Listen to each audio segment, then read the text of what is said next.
কোটা অধিকারের নাম করে, মানুষকে অধিকার দেওয়ার নাম করে মানুষকে যদি আপনি ক্ষতির দিকে ফেলে দেন, যেখানে একটা ছেলে 200 সিরিয়ালের ভিতরে থেকে ভালো একটা সাবজেক্ট পাবে না, তাহলে তো আপনি জুলম করলেন।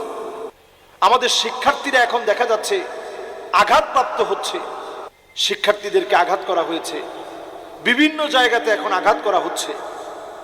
এই যে অবস্থা চলছে, এটা রক্তক্ষয়ী একটা পর্যায়ে যাওয়ার আগে রাষ্ট্রপক্ষে এই ব্যাপারে সঠিক সিদ্ধান্ত নেওয়া উচিত। কোটা সংস্কারী আন্দোলন নিয়ে কথা বলার আগে এতটুকুন আমি বলতে চাই যে আমি ওয়ার্ল্ডের বিভিন্ন দেশ ঘুরেছি এবং আল আজহার বিশ্ববিদ্যালয়ে যেহেতু আমি নিজেও পড়াশোনা করেছি, পৃথিবীর অনেক বিশ্ববিদ্যালয়ে সফর করার সুযোগ হয়েছে। এই যে কোটা নিয়ে আমাদের দেশের এই কোটা থাকবে কি থাকবে না, কত পার্সেন্ট থাকবে, কোটা বিরোধী যে আন্দোলন চলছে এখন, কত পার্সেন্ট কোটা থাকবে, কত পার্সেন্ট থাকবে না, এখন একজন 80% কোটা থাকবে এটা কোরআন থেকে দলিল দিচ্ছে। মাআযাল্লাহ। আসলে সারা দুনিয়া ঘুরে যদি আপনি দেখেন, যারা প্রতিবন্ধী, অটিস্টিক যে সমস্ত বাচ্চা আছে, এদের শিক্ষার প্রয়োজনে এদের জন্য কোটা আছে। আমাদের দেশের বিভিন্ন মানুষ আছে যারা আমাদের দেশে বসবাস করে, আমাদের দেশেরই মানুষ, আমাদের দেশের নাগরিক, কিন্তু তারা উপজাতি। এই উপজাতিদের জন্য সারা ওয়ার্ল্ডেই কোটা আছে। তারা যেন শিক্ষিত হয়, যারা বনে বসবাস করে অথবা আরব বেদুইন যারা হয়তো আরবের পাহাড় পর্বতে থাকে, এরা যেন শিক্ষিত হয়। এরা যেন সমাজের ভিতরে শিক্ষিত না হওয়ার কারণে নানা রকমের বিভিন্ন অকারেন্স করবে, বিভিন্ন ধরনের দুর্ঘটনা ঘটবে, এগুলো থেকে যেন দেশটা বাঁচে, এদেরকে শিক্ষিত করার চেষ্টা করে। আমাদের হিজড়া যারা আছে, এদের জন্য ওয়ার্ল্ডের বিভিন্ন জায়গায় এদের জন্য কোটা আছে। এরাও পড়াশোনা করবে, এরাও চাকরি করবে, এদের চাকরির সুবিধা থাকবে, এই জাতীয় কোটা হতে পারে।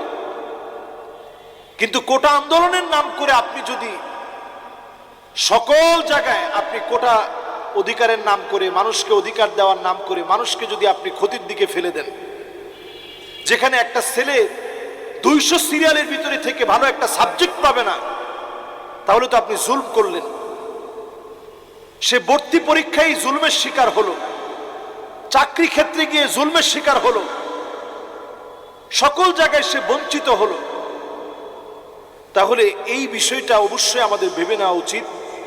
আমাদের হাইকোর্টে যেহেতু এই বিষয়টা এখনো পেন্ডিং আছে, বিচারাধীন বিষয়, আমরা বলবো যে এই বিষয়টা আপনারা অবশ্যই ভেবে দেখবেন।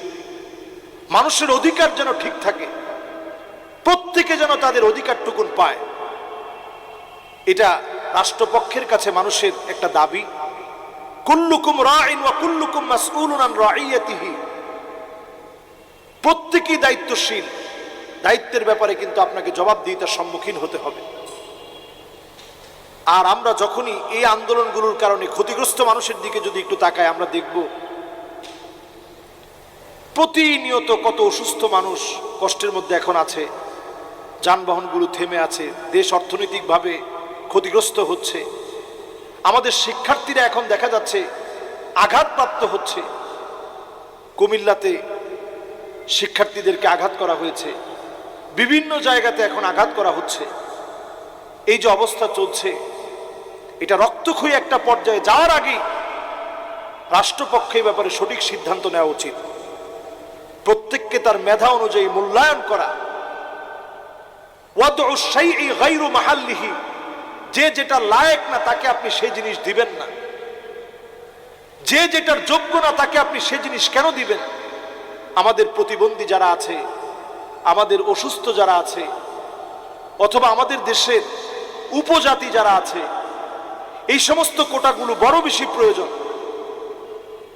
এইগুলো রেখে বাকি যে কোটাগুলো, বিভিন্ন রকমের কোটা নিয়ে কথা চলে, এগুলোর ব্যাপারে আসলে সঠিক সিদ্ধান্ত নেওয়ার এখনই সময়। আল্লাহ আমাদেরকে বোঝার তৌফিক দান করুক। আসসালামু আলাইকুম ওয়া রাহমাতুল্লাহি ওয়া বারাকাতুহু।